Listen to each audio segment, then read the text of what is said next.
Now, the Jamiat-ul-Ulema Hind's President Mahmood Madani sparked a controversy with his sharp declaration. He said, and I quote, that if there is oppression, there will be jihad.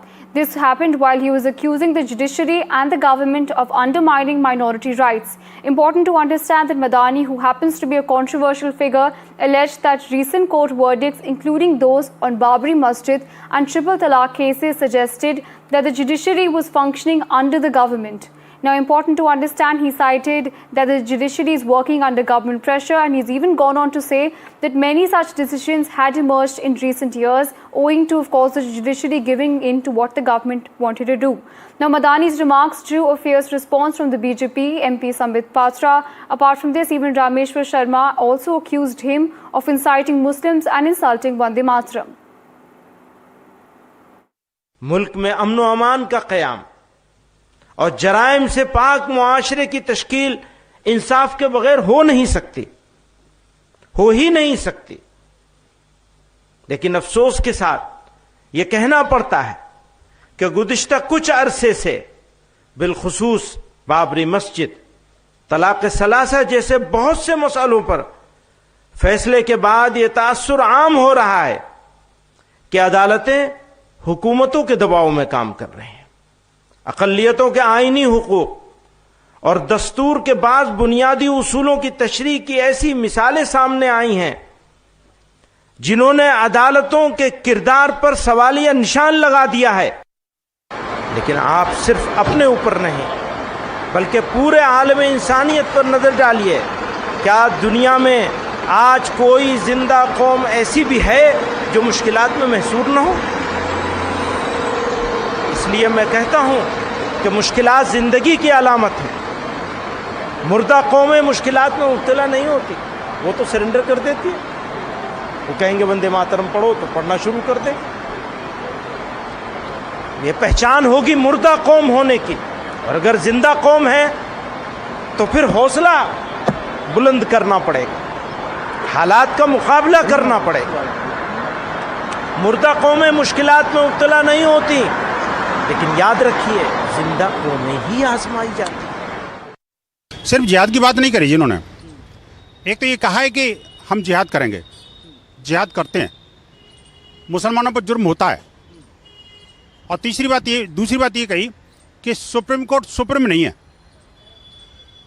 और तीसरी और बहुत ज़्यादा गंभीर बात ये कही कि आखिरकार वंदे मातरम जो बोलते हैं वो मरी हुई कौम का प्रतीक है।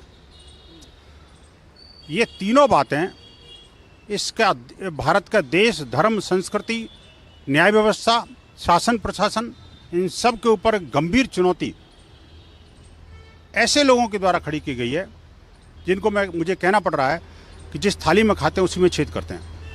मौलाना मदनी जैसा कद्दावर नेता मुस्लिम समाज में एक वरिष्ठ नेताओं के रूप में जाना जाता है, अगर वो अपने समुदाय के यूथ को, मुस्लिम कट्टरपंथियों को जिहाद के नाम पर उकसा रहा है। देखिए, भाजपा की सरकार जब से आई है तब से ये लोग केवल और केवल हिंदू और मुसलमान कैसे अपनी नाकामियों को छिपाना है, कैसे बेरोजगारी को छिपाना है, कैसे नौकरी नहीं दे पाए उसको छिपाना है, कैसे महंगाई को छिपाना है। जनता जान चुकी है कि चीज़ें क्या है, उसको ढकने का प्रयास करते हैं। जैसे आज ये पूरे देश 12 स्टेट के अंदर SIR का काम चुनाव आयोग और ये मिलकर करा रहे हैं, 1 महीने में करा रहे हैं। तो मुझे लगता है कि ये सब चीज़ों को केवल और केवल एक ही काम है सरकार का, एक ही सोच है कि कैसे हिंदू मुसलमान हो और इसके नीचे सारी चीज़ों को दबा दिया जाए।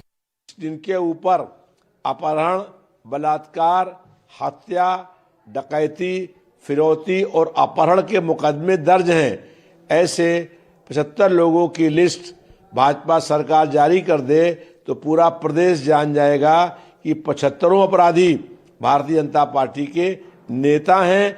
भारतीय जनता पार्टी की प्रदेश की सरकार ने 9 साल में प्रदेश में लगातार अपराध बढ़ाने का काम किया है। आज अपराधी भयमुक्त हो गए हैं और जनता भयभीत है। मदनी साहब को याद दिलाना चाहूंगा और कहना चाहूंगा कि मदनी साहब, वंदे मातरम किसी धर्म का नहीं है। वंदे मातरम इस मिट्टी का सुगंध है, हिंदुस्तान का सुगंध है वंदे मातरम, हिंदुस्तान की वह बोली है, मां भारती की वह बोली है वंदे मातरम, जिस बोली को अपनाते हुए न जाने कितने असंख्य लोगों ने अपना बलिदान दिया ताकि आज हम स्वाधीनता के सांस को, स्वाधीनता के वातावरण में हम सांस ले सके।